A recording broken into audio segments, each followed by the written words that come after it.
کسی اور کے نام پہ نظر نکالنا، جانوروں کو ذبح کر کے دے دینا، یہ تو شرک ہے۔ تو شرک کا تعلق انسان کے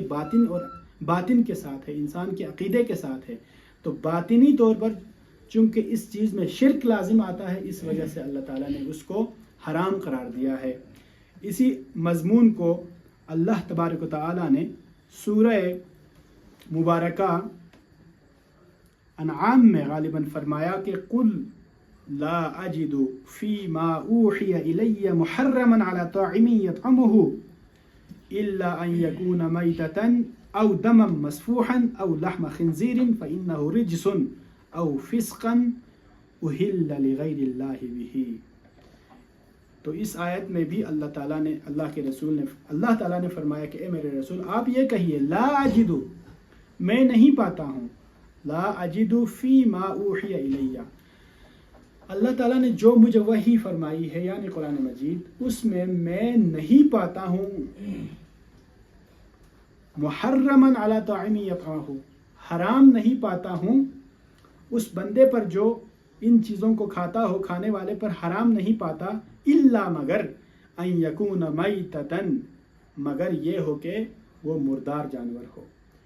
کہنے کا مطلب یہ ہے کہ رسول اللہ صلی اللہ علیہ وسلم کو اللہ تعالیٰ نے فرمایا کہ میرے رسول آپ یہ کہیے کہ اللہ تعالیٰ نے جو مجھ پر وحی نازل فرمائی ہے اس میں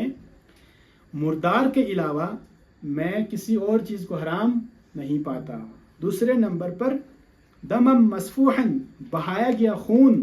اس کے علاوہ کسی اور چیز کو میں حرام نہیں پاتا۔ یعنی قرآن میں جن چیزوں کو حرام پاتا ہوں وہ دمم وہ ہے مردار کا گوشت اور بہایا گیا خون، لحم خنزیر اور خنزیر کا سور کا گوشت، فَإِنَّهُ رِجْسٌ، پس یہ ناپاک ہے، رجسن